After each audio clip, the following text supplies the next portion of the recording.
Okay. Uh, on with more tourney games. Welcome back, BLATM. Hello. Hey, what's up? What's up is that we've got Droplett on Abyssian and Solafid on Liner. We've both seen these players before, but this is another one of the quarterfinals to determine who goes to the top four. I mean, Solafid already had a really interesting decision there. He replaced a Rust Crawler in his opening hand. I think that's a hint that he's going for like the super late game here, because in a lot of matchups, you're just going to play that turn one as a 1/4. Yeah, the opening gambit when it goes off is really effective though. Like dealing with a Spectral Blade always feels really nice. Yeah, Spectral Blade is definitely one of the best targets. And then here, Droplet is probably not putting as many stats on the board as they would like. Yeah, no, both their minions die to a general hit, so if it's probably just going to be happy to have Arjun whack away at them. and just playing an Aswin, not for a spell, but just to get a body on the board. 3 mana, 1/3, let's go. Or 3/1. Yeah, I mean, it's 3 damage set up defensively, right? So it's pretty reasonable.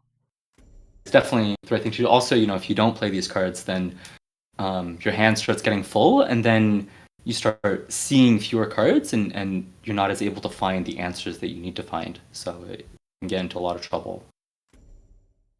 Solafid just let Droplet have access to 6 mana here, but probably not too worried because of that martyrdom. The most likely thing would probably be an Archon, which just happily dies to that. And you even might get to buy it back with the... Oh no, you wouldn't because it'll be 3 mana. But still, yeah, there'll be a nice clear answer to that. Although if it was a Vorpal Reaver, Vorpal Reaver would be a bit scary, but it's not so common. Yeah, and you're probably going to be able to buy it back because there aren't many spells that Droplet can play on the turn after. So if you really want to, you Right, right. That return persists through turns and can even steal your opponent's cards. So you can always be out on the lookout for a good opportunity to do that. And one thing that I was thinking on Droplet's last turn is, so Solafid lets Droplet ramp to 6 mana, saying I'm not afraid of the Archon. And sometimes you can make that play if your draw is terrible and you think, oh, I really sort of need to essentially go for a bluff, right? If you don't have a martyrdom. I wonder if Droplet was, how much credit they were giving Solafid for having the martyrdom there, because their draw has looked very awkward so far. Yeah, not very proactive. It's so far been quite a few reactive cards. So that is also sort of what the what the deck does. This is like the most boring Lionar imaginable. Yeah, it's definitely true, but I think it gets the job done quite a lot. I think it's pretty effective. So Yeah, it's really cool. It's really innovative.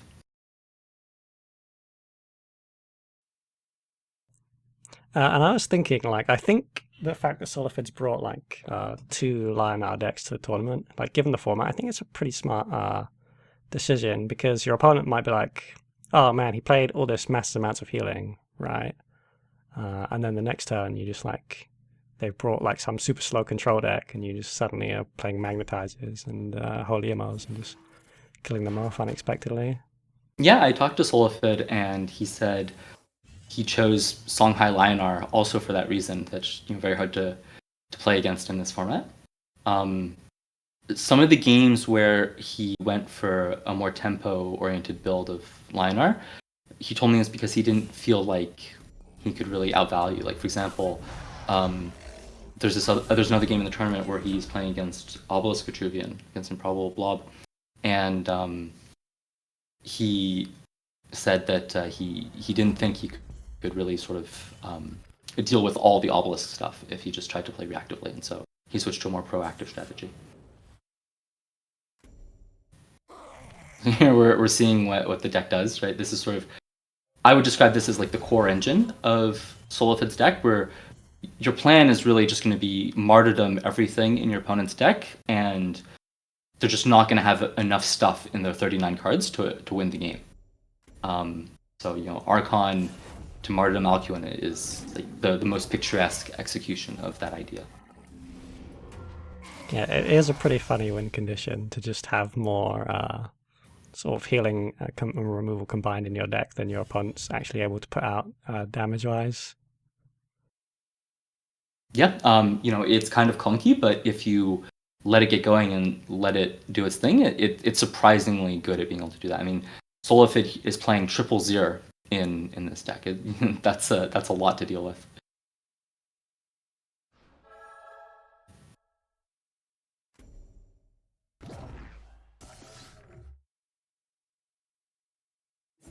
Here, I think we're seeing a tempo Rust Crawler because this late in the game, Spectral Blade is not nearly as relevant as it was in the first few turns.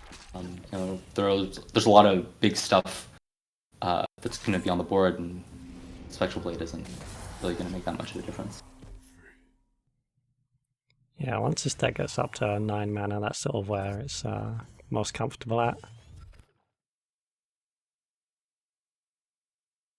And yeah, Droplett did have the Spectral Blade immediately after, so I had used the Rust Crawler. Well, this is so Solafid could be dead to Revenant Void Pulse here. Oh, sorry, no, because of the okay, because of the Zero, you can't.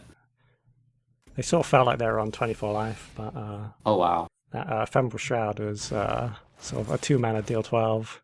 Oh, that's brutal. That's savage. Oh my god. Disgusting. Wow. Yeah, definitely didn't expect that. Very clever from Droplett to put Darkseid in.